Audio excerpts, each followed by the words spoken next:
ce matin. Après le papier, nous allons voir sur la toile, ou plutôt sur le net, avec Sébastien Thomas qui nous a rejoint. Bonjour Sébastien. Ce qu'il en est, et notamment des réactions au lendemain de cette déclaration présidentielle, réactions des parlementaires dans différentes formations politiques, n'est-ce pas ? Absolument. Alors, vous vous en doutez, du côté de La République En Marche, on soutient massivement les annonces du président de la République. Pour le reste, eh bien, nous allons balayer le paysage politique de la gauche à la droite, en commençant par Jean-Luc Mélenchon, qui fut sans doute hier soir l'un des plus prolixes. Et pour le patron de la France Insoumise, eh bien, il n'y a rien qui concerne les chômeurs, rien qui concerne les salariés, rien qui concerne les retraités. Bref, il n'y a pas grand-chose à sauver de ce discours. Pour Fabien Roussel, secrétaire général du Parti communiste, le président des riches vacille, mais les riches restent ses protégés.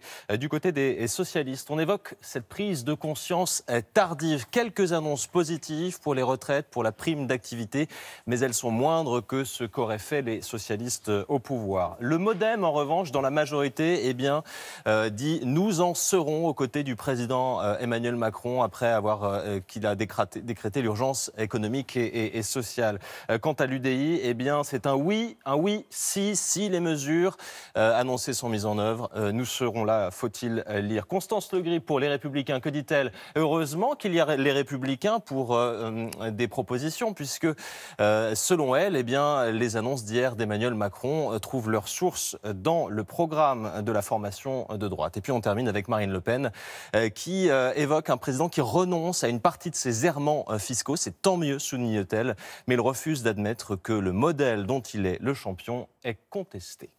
Voilà pour la forme, Sébastien.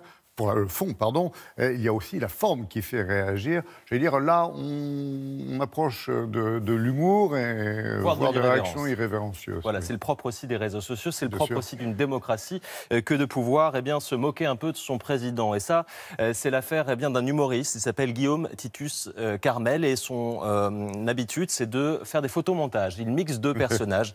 Voici comment la gauche voit Macron, selon lui, on reconnaît Macron et Sarkozy. Comment la droite voit Macron, eh bien, vous trouvez Emmanuel Macron transformé en François Hollande. Comment les Allemands voient Macron et le risque de dérapage budgétaire? Eh bien, là, vous avez carrément Bob Marley. Enfin, comment le président lui-même se voit-il?